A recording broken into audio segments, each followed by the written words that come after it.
Bonsoir mesdames, bonsoir messieurs. Nous sommes bienvenus sur Regard sur le monde télévision, la télévision panafricaine.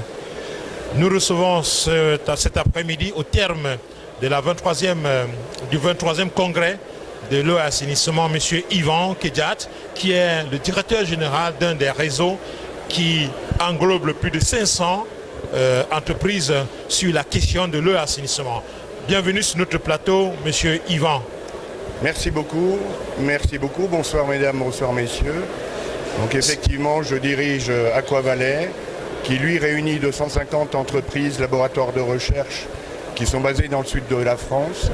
Mais j'interviens aujourd'hui au titre des pôles eau, puisqu'avec notre partenaire, le pôle Aquanova, nous réunissons 550 de ces acteurs qui accompagnent la construction de la connaissance et des solutions dans le domaine de l'eau. Alors, vous avez été invité au Cameroun pour participer à ce 23e congrès pour parler de la question de l'eau et de l'assainissement. Qu'est-ce qu'on peut retenir au sortir de ce congrès?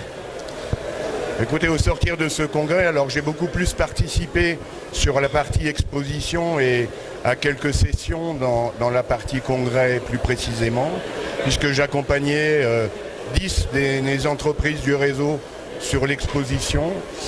Ce que je retiens, c'est beaucoup d'échanges et beaucoup de pragmatisme dans les échanges.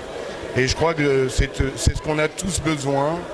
C'est par-delà les nécessaires politiques publiques d'adaptation des services d'eau et d'assainissement, mais par-delà de l'ensemble de la mobilisation de la ressource en eau et de ses usages, malgré l'adaptation des politiques publiques et en complément de cette adaptation, nous avons besoin de mettre en œuvre de la façon la plus pragmatique possible l'ensemble des solutions qui vont permettre de contribuer à s'adapter à la problématique locale, à anticiper la problématique de demain et en mettre en place les solutions qui soient adaptées à la fois sur les aspects technologiques ou techniques bien entendu, mais surtout sociaux et économiques en lien avec les populations, leur acceptabilité et surtout leur capacité à assurer à la fois le recouvrement des coûts de ces solutions, mais également leur contribution, comme l'a si bien dit notre président ce matin, de pouvoir participer en toute citoyenneté à l'entretien et la préservation des installations. Pensez-vous que nous sortons progressivement dans le problème de l'eau et l'assainissement en Afrique au sorti de ce 23e congrès? Écoutez, chacun des congrès, puisque c'est ma 12e édition du congrès de l'Association africaine de l'eau, c'est à chaque fois une pierre de plus à l'édifice, mais force est de constater que bien que l'on apporte de nouvelles solutions, bien que l'on fasse des progrès dans la réalisation, il y a encore énormément à mobiliser. Il y a toujours beaucoup de populations qui n'ont pas accès à l'eau et encore moins à l'assainissement.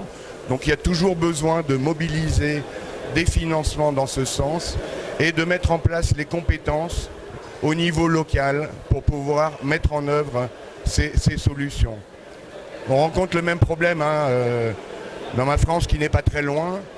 On n'est pas à l'abri des problématiques liées à l'eau parce qu'elles sont engendrées par les changements du climat dont on découvre la force, l'intensité, la variabilité au fur et à mesure qu'elles arrivent. Bien sûr, il y a des prévisions d'évolution, mais c'est quand on est confronté à la réalité qu'on se doit de mettre en place et de développer des solutions. Donc oui, on fait des progrès. Oui, des avancées ont été prises pendant ce congrès